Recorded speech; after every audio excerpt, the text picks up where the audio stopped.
এক টাকা আমরা কোনে পাবো, সমস্যা হয়।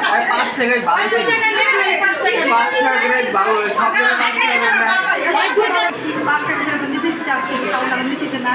আমরা দাঁড়াচ্ছি আগে থেকে 5 টাকা করে নিচ্ছি, সেই দিন আমরা নিয়ে আসছি না। তো 1 টাকার তো চলে নাই, এতদিন আমরা মনে করেন 1 টাকা দাম নেওয়া আসি নাই। তাহলে এখন 1 টাকা দাম কোন দোকানে পাবো না, তাহলে অনেকক্ষণ আমরা এখানে দাঁড়া হয়েছে। সেই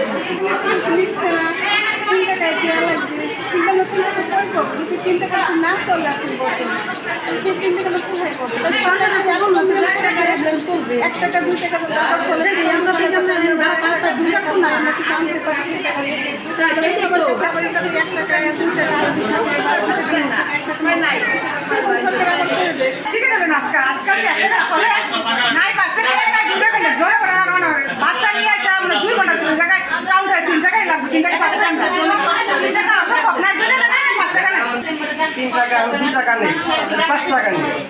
3 টাকা নিয়ে 1 টাকার কম তোমার রাস্তার বেলা চলেই না কিছু বলা যায়। 1 টাকার কম দোকানে পাওয়া যাচ্ছে না। আমি নিজেই 1 ঘন্টা করে ঘুরে পড়া খান, কোনো দোকানে পাওয়া না টাকা। অনেক কষ্ট করছি, 2 মাসের বাচ্চা নিয়ে। আপনারা যে জায়গায় 5 টাকা নিতেন, হয় 2 টাকা নেন, নইলে 5 টাকা নেন, নইলে ফ্রি করে দেন। আপনাদের কাছে দাবি, সরকারের কাছে দাবি, হয় ফ্রি করে দেন, নইলে 2 টাকা নেন, নইলে 5 টাকা নেন। অনেক কষ্ট করছি, আর পারবো না। রোগীর যে টিকিট যে দামটা আসলে সেটা খুব একটা বিজয়ের সংখ্যার একটা অ্যামাউন্ট, যে 3 টাকা। হ্যাঁ, এবং এই 3 টাকা আমরা জানি যে আসলে 2 টাকা 1 টাকার প্রচলন খুবই কমে গেছে আমাদের দেশে। তো এটার যে ভাঙতি সমস্যা হবে এটা খুবই স্বাভাবিক, এটা সবাই বোঝার কথা। হ্যাঁ, একেবারে বাচ্চা ছেলে হইতে বয়স্ক পর্যন্ত এই ধরনের, এটা তো খুবই স্বাভাবিক ব্যাপার যে এটার ভাঙতি সমস্যা হবে। যেখানে ভিক্ষা দিতে গেলেও 5 টাকা লাগে, বা রিক্সা ভাড়া দিতে গেলেও 5 টাকার নিচে কেউ নেয় না। 2 টাকা 1 টাকা রিক্সা ভাড়া দিতে গিয়ে আমি দেখছি কিছুদিন যাবত, হ্যাঁ, যে নেয় না। এমনকি যেই জিনিসগুলোর দাম 22 টাকা বা 23 টাকা, হ্যাঁ, সেগুলো আমাদের দিতে কষ্ট হয়। সো এখানে এতগুলো রুগী, 300 রুগী 400 রুগী আসে প্রতিদিন আউটডোরে। সবার জন্য এরকম 2 টাকা 1 টাকা করে ভাঙতি রাখা কঠিন ব্যাপার, এটা স্বাভাবিক বোঝাই যায়।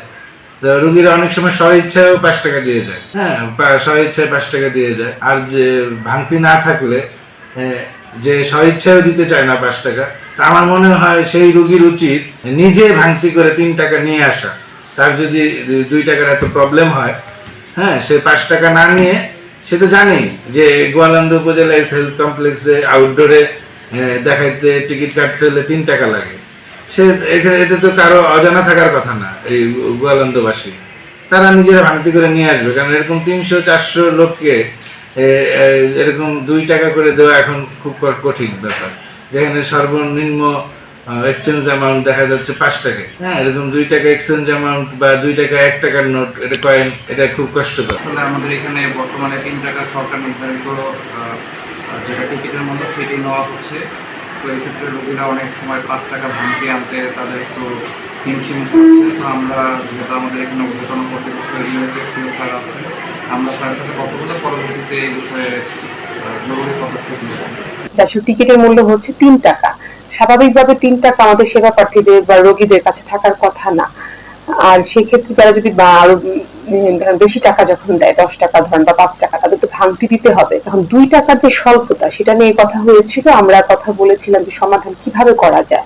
সেক্ষেত্রে ব্যাংক থেকে তারা দিতে পারবে কিনা, ব্যাংকের কাছেও আমাদের স্থানে এখানে যারা রয়েছে তাদের কাছে এইটার সরবরাহ ঠিক ওইভাবে নেই, পর্যাপ্ত নেই। তো অন্য অল্টারনেটিভ একটা আমাদের প্ল্যান করা হয়েছিল, এমন যে বিভিন্ন মসজিদ মন্দিরে মানুষ যে দান হিসেবে, অনুদান হিসেবে যে টাকাটা জমা দেয়, সেই টাকাটা কিন্তু আমরা হাসপাতালকে প্রোভাইড করতে পারি বিনিময়ে। তো সেক্ষেত্রে এটা একটা সমাধান হতে পারে। আর এছাড়া তারা যেটা প্র্যাকটিস করতো, তাদের যে এক্সট্রা টাকাটা, মানে যেটা রোগীরা হয়তো বা না বেশি দিত, আর 3 টাকা জায়গায় 5 টাকা দিত, সেক্ষেত্রে সেই টাকাটা তারা নির্ধারিত করে জমা দিত। এরকম একটা সমাধান এসেছিল।